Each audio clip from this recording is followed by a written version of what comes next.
geometry. The steering geometry is also known as front end geometry, which refers to the angular relationship between suspension and steering parts, front wheels, and the road surface.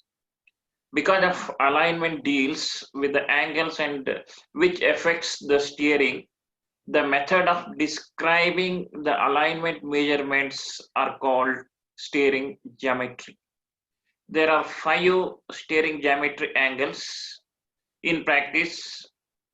One is camber, another one is CASTOR, another one is kingpin inclination, another one is toe in and toe out on turns. These are the 5 steering geometry.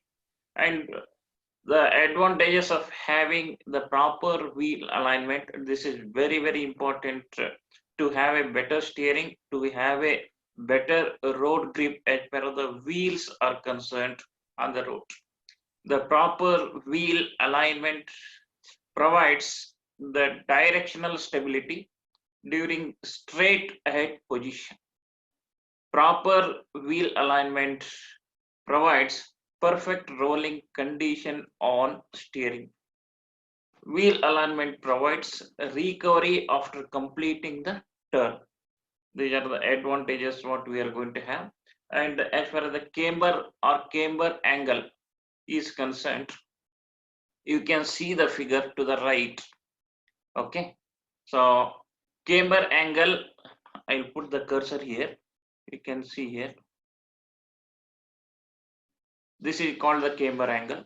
Camber angle is the angle between the vertical line and the center line of the tire when viewed from the front of the vehicle.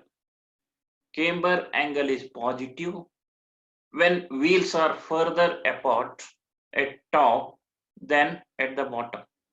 Camber angle is negative when angle is inward, which happens when wheels are further apart at bottom than at the top. Okay, the camber should not be more than 2 degrees. If it is more than 2 degrees, this camber angle causes uneven or more tire wear on one side than on other side. Okay, camber angle should not be more than 2 degrees. And another important steering angle, that is CASTOR, which you can see in the diagram. I'm bringing the cursor here. You can see CASTOR angle. This is the angle between the vertical line of the wheel. This is the angle between vertical line of the wheel and kingpin center line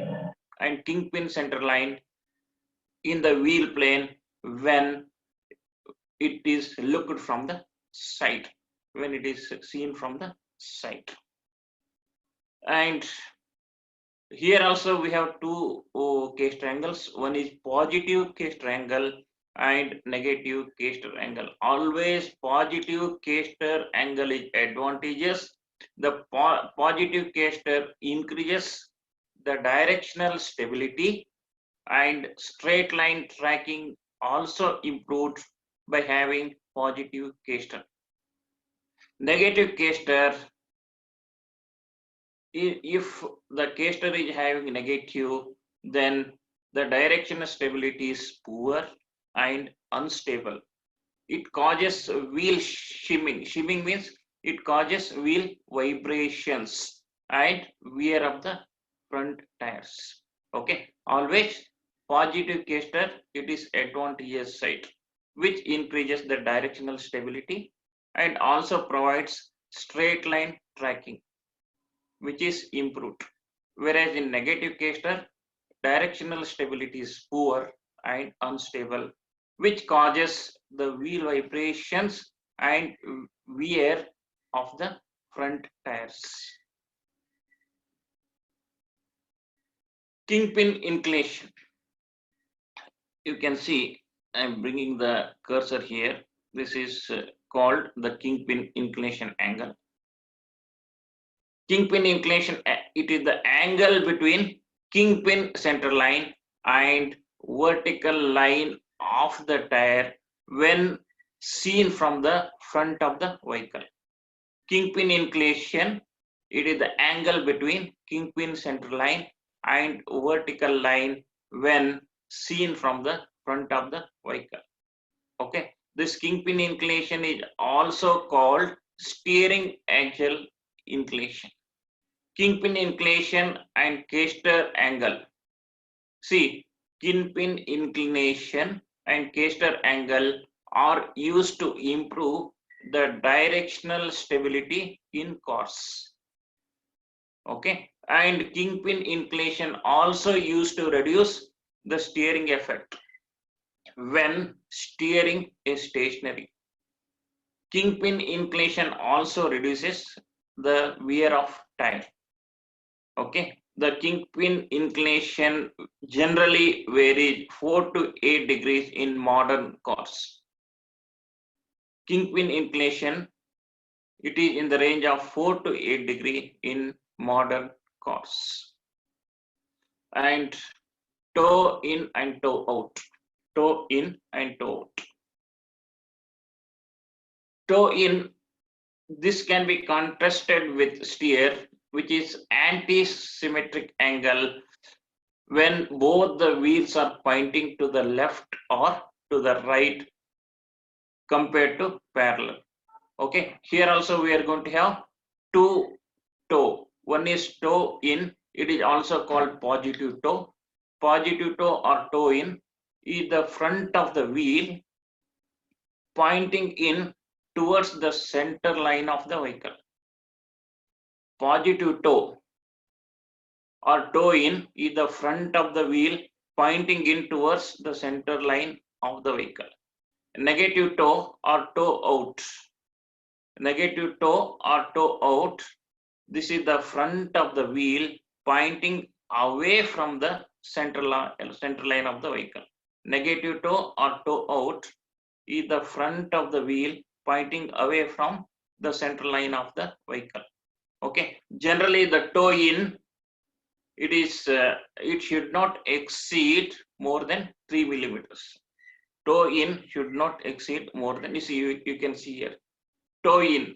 Okay, front wheels, they are pointing, see, I will bring the cursor here. This is toe in. The front wheel, it is pointing towards the center line of the vehicle. Okay, and here this is toe out. The front wheels pointing away from the center line of the vehicle. Okay, same thing, toe in and toe out. This can be expressed in line diagram also. Here you can see on the both, this is toe out, this is toe in. Toe in, the front wheels are pointing towards center line. Toe out, pointing away from the center line. And now Ackerman steering geometry. This is also another steering geometry. It is a special steering geometry which is used to solve the problem of wheels on the inside and outside of a turn when to trace out the circle of radii of these tires. Generally, this Ackerman steering geometry, modern cars do not use Ackerman steering geometry because it ignores important dynamic and compliant effects. The use of Ackerman steering geometry helps to reduce the use of Ackerman steering geometry helps to reduce the tire temperatures during high speed cornering but compromises performance in low speed maneuvers. Okay, so as the rear wheels are fixed, as the rear wheels are fixed, the center point of this must be on a line extended from the steer axle. I can show you diagrammatically. This is the Ackerman steering geometry. So first figure, this shows once when the vehicle is moving straight ahead. Okay, and the second figure, it shows once when the vehicle is taking a right turn. Once when the vehicle is taking a right turn. Okay, third figure, it shows when the vehicle is taking a left turn. It shows when the vehicle is taking a left turn.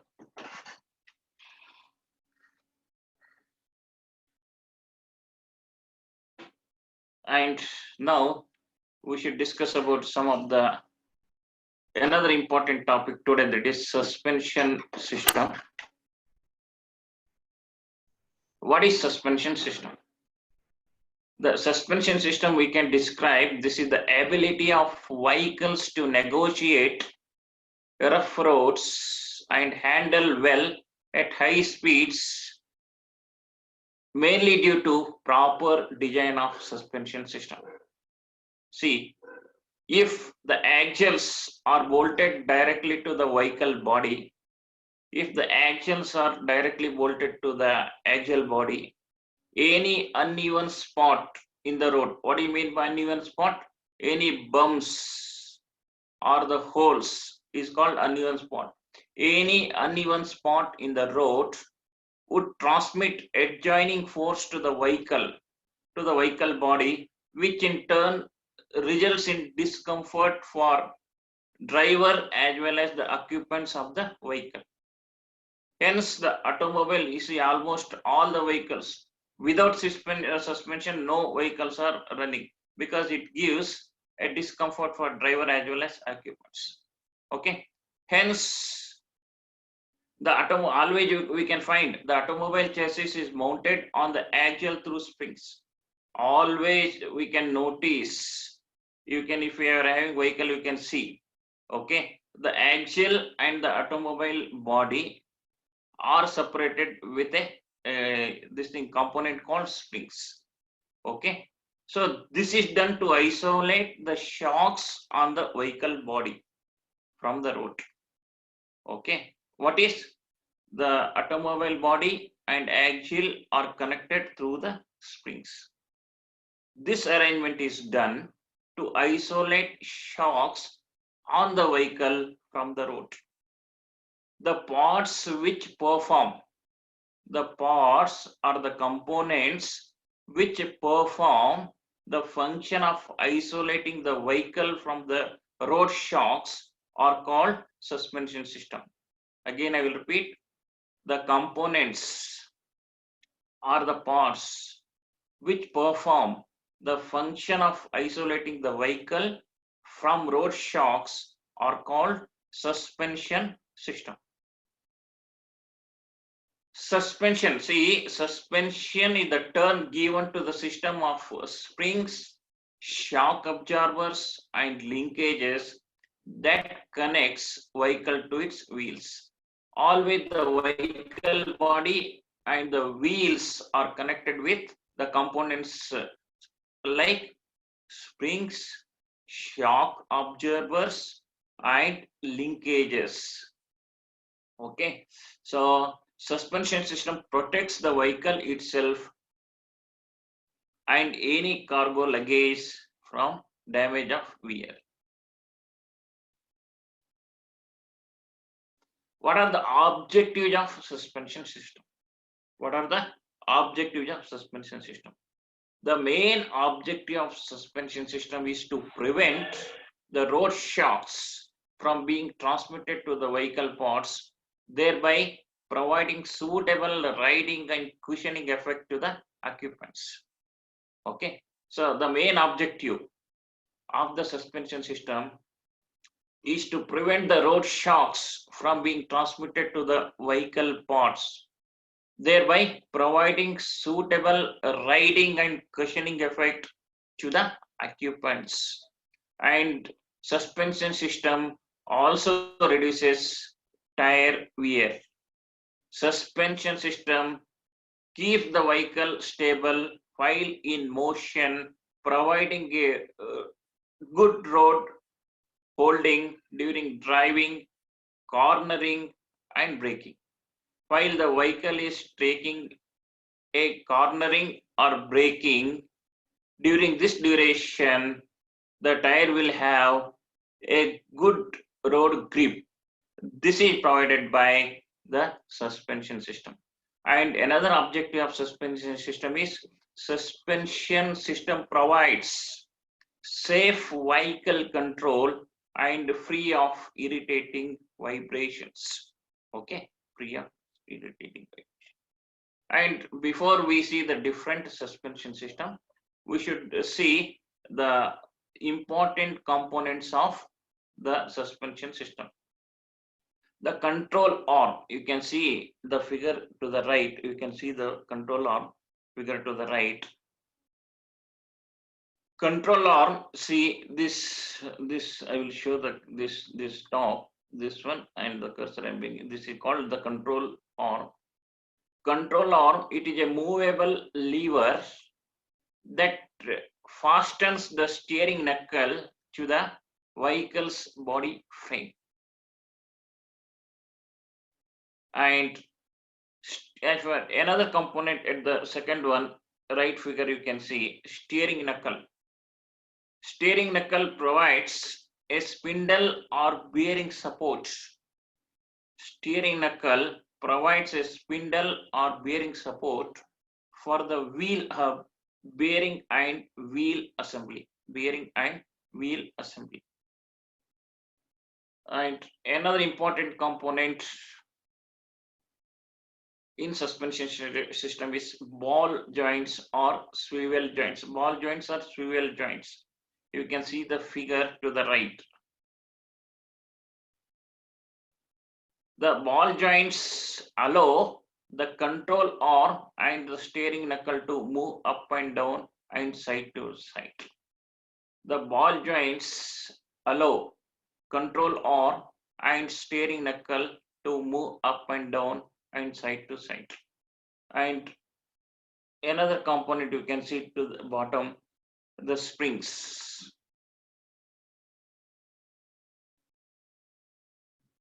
The springs supports the weight of the vehicle, because earlier section I was telling the spring, this is the component which connects the axle of the wheel to the vehicle body.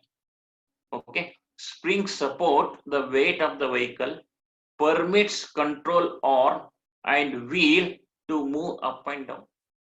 Springs supports the weight of the vehicle, permits control arm and wheel to move up and down. And another component of suspension system, we can see the shock absorber and dampener or dampers. Okay, it is called here, the figure is also shown to the right. So different shock absorbers or dampeners. This is okay, you can see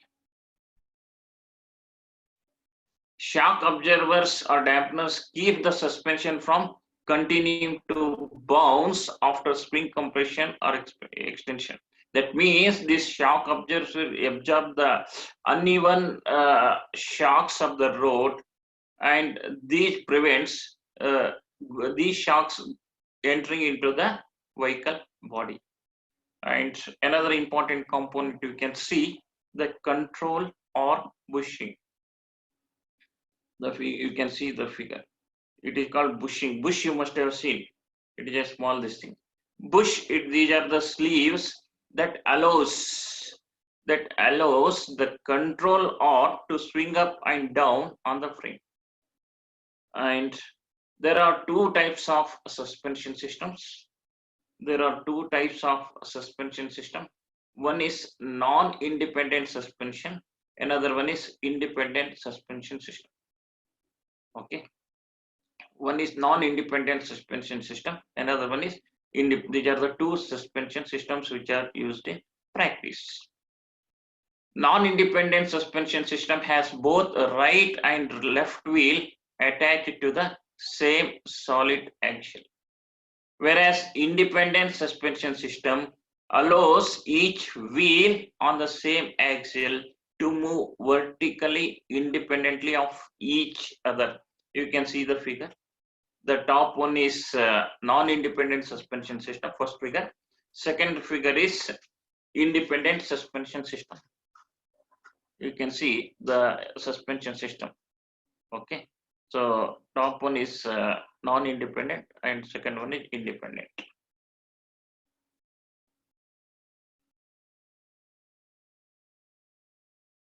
Now leaf spring. This is a leaf spring. This is one of the suspension system, and here you can see. I will describe the first. These are the leaves.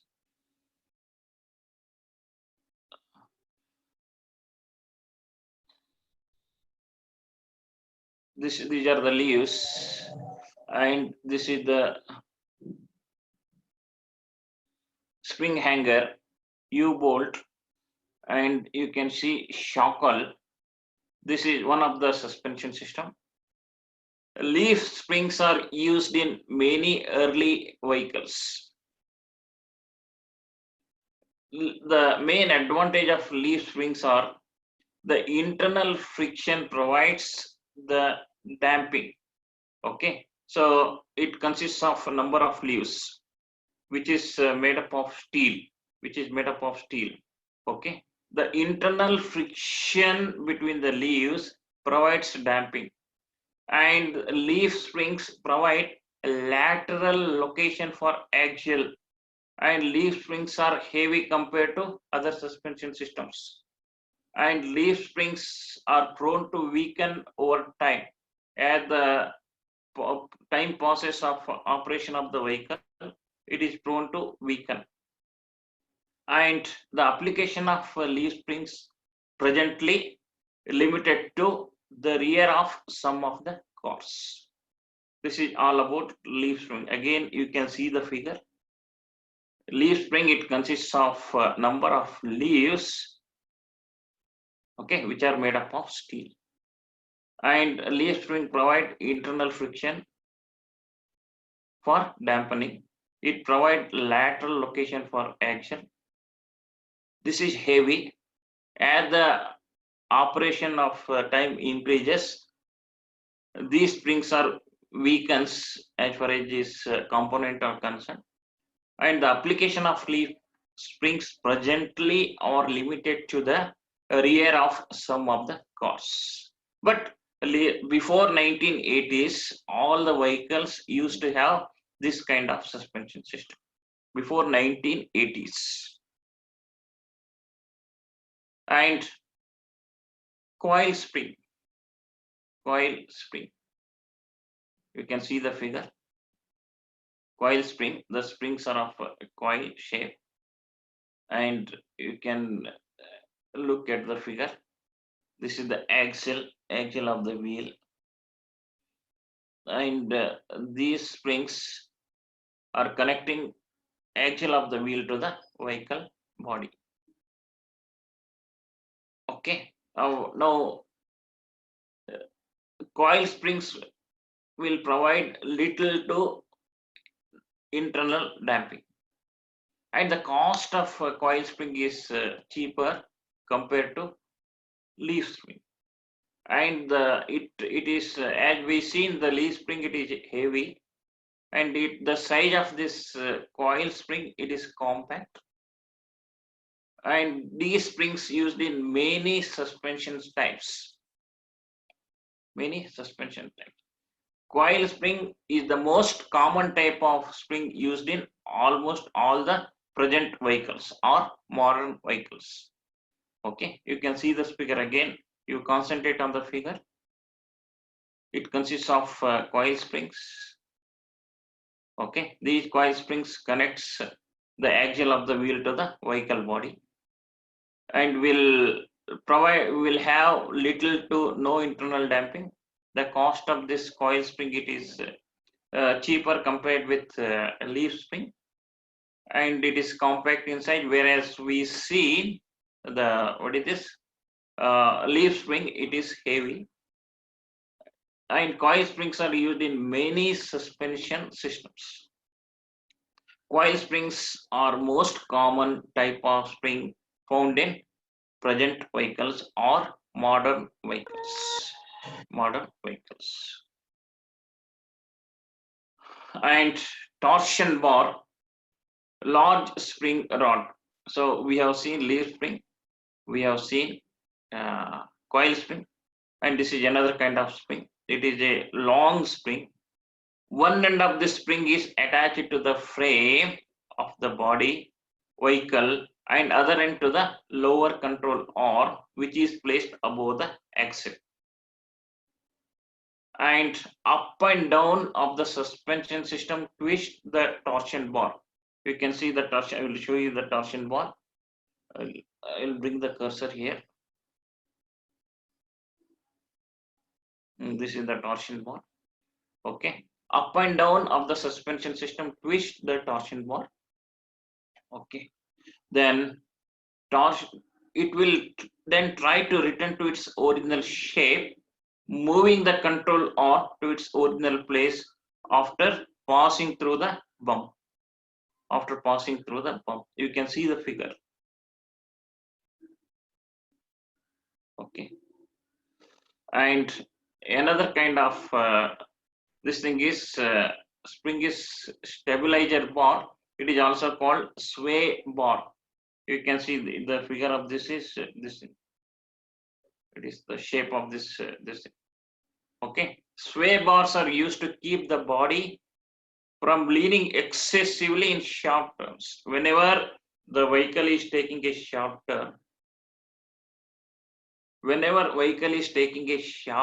turn, these sway bars keep the body from leaning excessively towards the direction in which turn is taking place.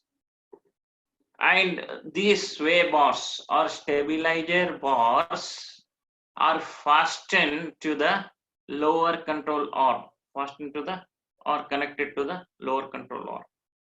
Whenever the vehicle is cornering, centrifugal force makes the outside of body drop and inside rise. And the sway bar resistance to twisting motion is limited compared to previous kind of this thing. Again, you see the main advantage of this sway bar or stabilizer bar. Okay, whenever the vehicle is taking a sharp turn, these bars, sway bars, will keep the body from leaning excessively in the direction in which the sharp turn is taking place by the vehicle. And these bars are fastened to the lower control arms.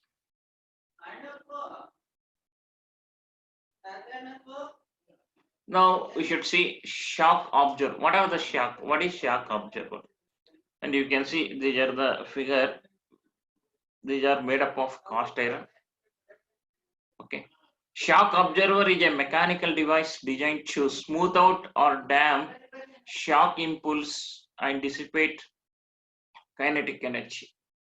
See, I will tell you, whenever the vehicle is moving on a hump or the hole, okay, a uneven shocks will be absorbed and will be generated on the tires, and these shocks are absorbed by the shock observer. Okay, a shock observer is a mechanical device designed to smooth out a damp shock impulse and dissipate kinetic energy. Okay, and as far as if the shock observers are not there, what happens to the vehicle? If the shock observers are not there, the vehicle would continue to bounce up and down long after striking the dip or hump in the road. Okay. if the shock observers are not provided to the vehicle, whenever the vehicle is moving on a hump or dip, okay, so the shocks are generated. During this generation of shocks, the vehicle would continue to bounce up and down longer duration even after crossing that hump. Okay, that is what shock observer will provide. I will absorb these shocks and smooth out the operation by absorbing the shocks. And whatever the excessive energy attained, velocity attained after crossing through this hump, it will be dissipated equally to all portions of the tire. Okay, shock observer will improve the driver's efficiency, will give the cushioning effect to the driver, will give comfort to the occupants. Okay, this is one of the shock observer. You can see strut assembly. You can see the figure, and these are made up of generally cast iron. You can see the figure. This is the complete line diagram. You can see, and this is how the strut will be there. This thing. As far as this strut assembly is concerned, it is an independent type of suspension system. It consists of a shock observer, a coil spring, and an upper damper unit. The previous figure you can see. I will come back. You can see. See, you can see the coil springs. Coil springs. You can see the absorber, shock absorber. Okay. Strut assembly consists of a shock observer, a coil spring, and an upper damper unit. Okay. So strut assembly often replaces the upper control limit. What is this upper control limit? Control arm, it consists of upper control arm and lower control arm. Upper control arm is connected to the vehicle body, and lower control arm, it is connected to the axle of the wheel. Strut assembly often replaces the upper control. See, because of there is no requirement of upper control arm whenever we are using this strut suspension system. Okay, again I'm repeating.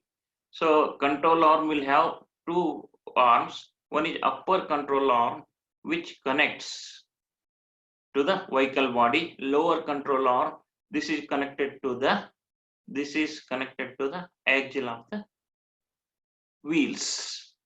The steering gear is either connected directly to the lower shock observer housing or to an arm from the front or back of the spindle. Okay, and when the vehicle is steered, physically the strut assembly will twist. By twisting, shock observer will absorb the shocks generated due to whenever the vehicle is passing through the hump or dip. Okay, strut assembly, it is independent suspension system. It consists of a shock observer, a coil spring, and an upper damper unit. Okay, this is how this. And what are the advantages of strut assembly? The production cost of this strut assembly is less, and it is prepared with the stamped construction, and it is pre-assembled. Okay, and this strut assembly, it is compact, it occupies less space. Okay, it is simplicity in construction and reduction in fasteners and alignment of vehicle suspension components. Yes, you could have, in the previous section we were discussing the presence of strut assembly replaces the upper control arm, which connects to the vehicle body. Okay, so that means the reduction in fasteners and alignment of vehicle is better in this system.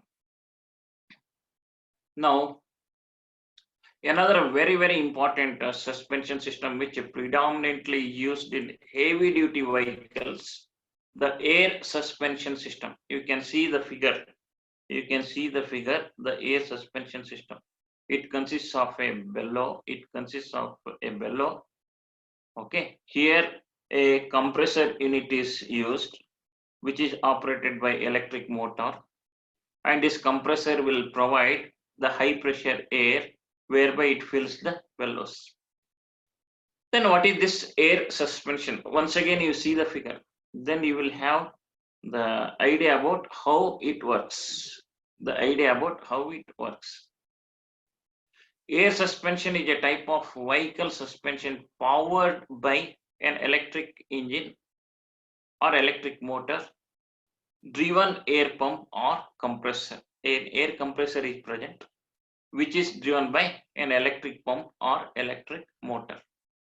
And this compressor pumps the air into a flexible bellows.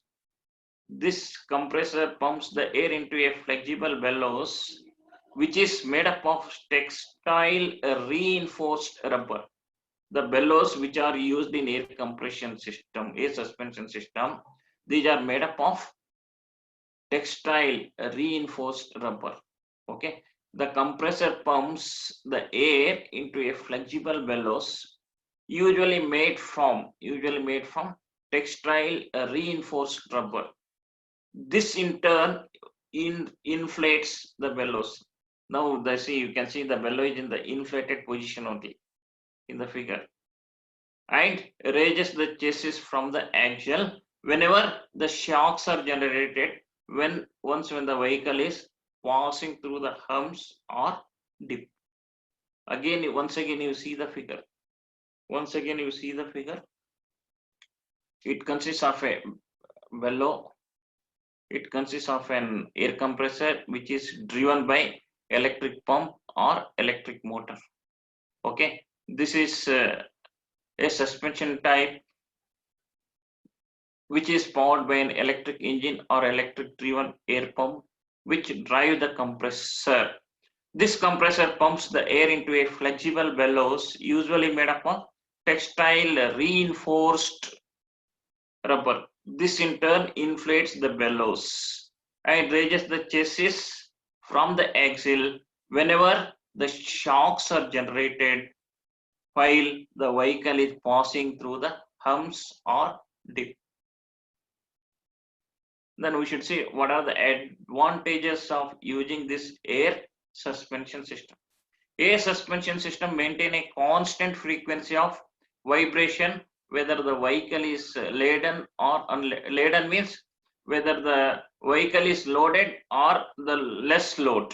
Unladen means not loaded. The main advantage of this air suspension system, it maintains a constant frequency of vibration whether the vehicle is laden, whether the vehicle is loaded or unloaded or not loaded.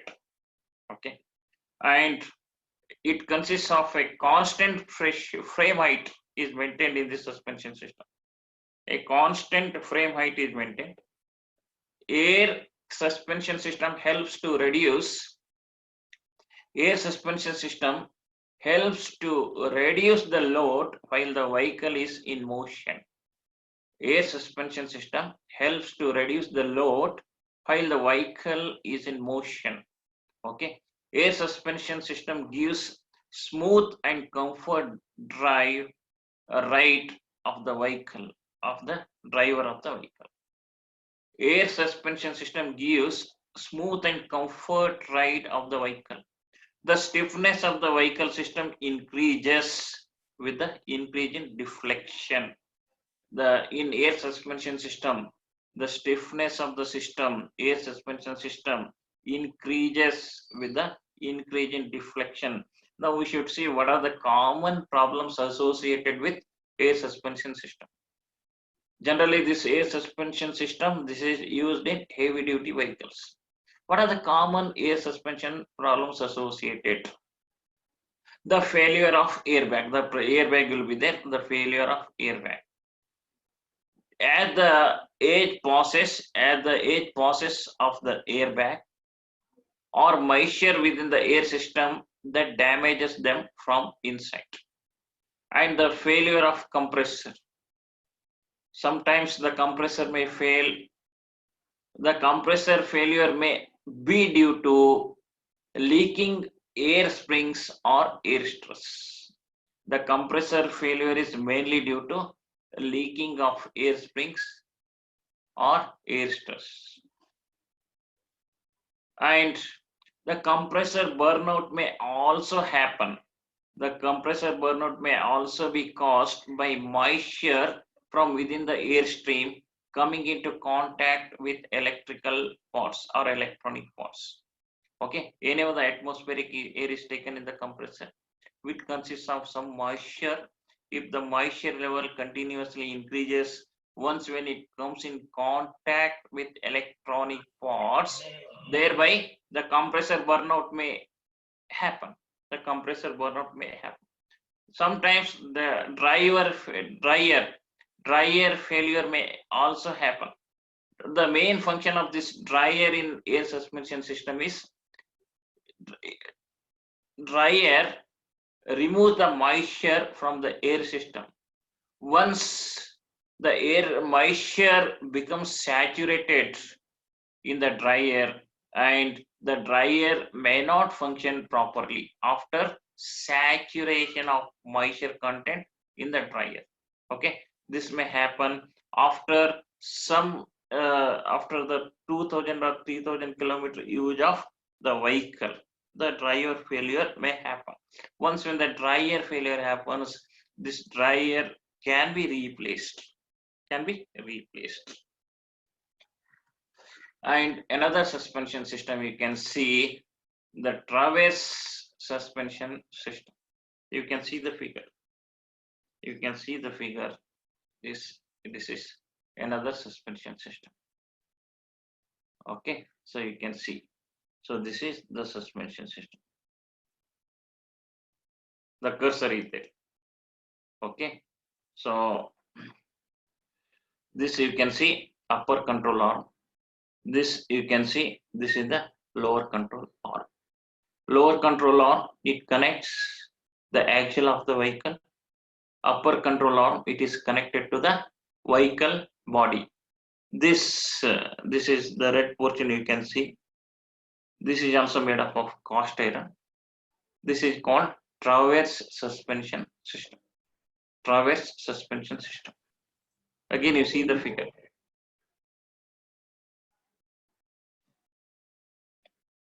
This traverse suspension system usually find in rear suspension systems.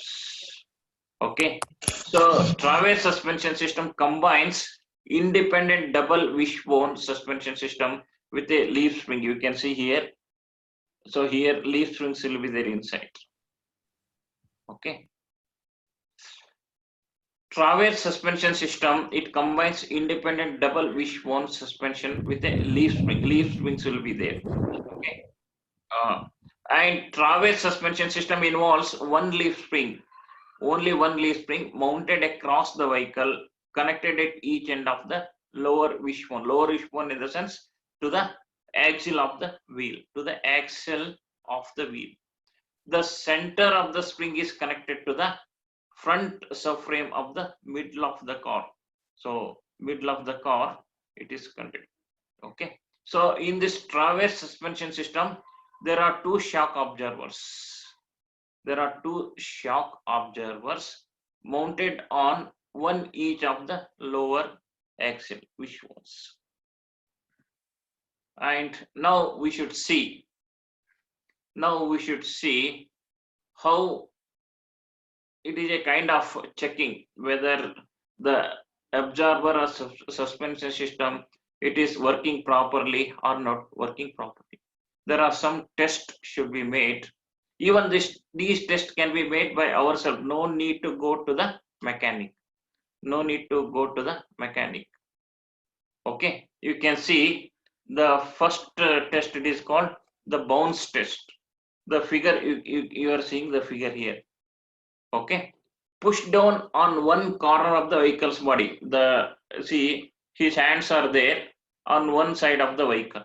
Okay, push down on one corner of the vehicle's body. Now he is pushing down. See, that direction is also shown here. The direction is also shown here. Okay, push down on one corner of the vehicle's body. He is pushing, he is putting pressure and pushing down. Okay, the direction is also you can see. Push down on one corner of the vehicle body, and after pushing down, you release the body. Okay, then you remove your hand, and you count the number of times the vehicle rebounds. Count the number of times the vehicle rebounds. See, now we are pushing down one corner of the vehicle, and the hand is removed. We are going to release the body. After releasing the body, we should count down. We should count how many number of times the vehicle rebounds to regain its original position. And we can say it is in good condition. The shock absorber, we can say it is in good condition if the after pushing down, after releasing the pressure, it should not produce more than 2 rebounds. If it is not producing more than 2 rebounds, then we can say the shock absorber, whatever the shock absorber, it is in good condition. They may ask you in examination, what are the tests can be done to find out whether the suspension and shock absorber systems are working properly or not. And there are 3 to 4 this thing will be there where we can say, so this is bounce test. This is one test whereby we can say after pushing down, after releasing, if the vehicle is not taking more than 2 rebounds, then we can say shock absorber, it is in good condition. Okay, another test can be made. This is leaking shocks. Another test can be made. This is leaking shocks. Okay, so check for signs of leakage. The mechanic will see whenever we are giving for maintenance. He will see any leakages are there as far as the fuel is concerned, air is concerned, or the spring this thing is concerned. If it is oily and wet, the points which connects to different components, if they are oily and wet, we should replace those parts. This is the leaking test. It is called. This is called leaking test. It is this test is made by the mechanic. We cannot do this.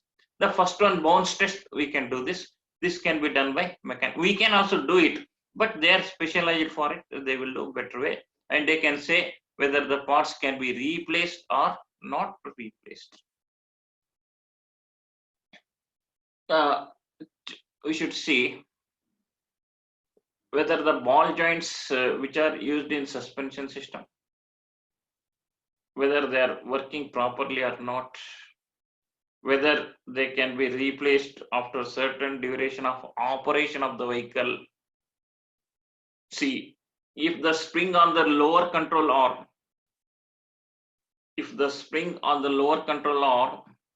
see, you can say direction, see, this is, I will bring the cursor here. Okay, if the spring on lower control arm, the jock is connected. Stand goes under the control arm. Okay, this is one kind of this thing. And second one is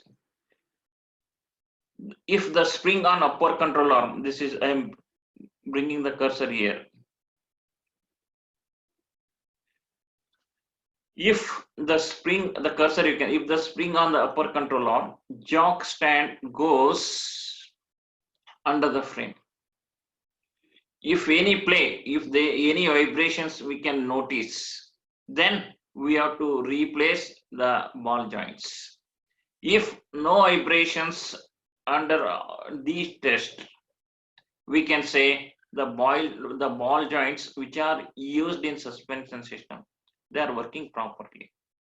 If after making these two tests, if we find some vibrations, then the ball joints which are used in suspension system has to be replaced. Okay. And this is another test. This is another test for checking whether the suspension system or shock observers which are incorporated in the vehicle are working properly or not. Okay. So now the front wheel, any one of the front wheel, you take, move the wheel side to side. You take the one wheel and keep your hand on one wheel side. You move the wheel side to side. Then if there is no much vibrations after removing the pressure on the wheel, then we can say the alignment is good, the wheel alignment is good, and the shock observer system is good, and the suspension system is good. If vibrations are noticed, then we should check inside, and we should check for wheel alignment. We should check for the previous tests which are done in the previous section, what we discussed, we should see. And this is all about the shock observer.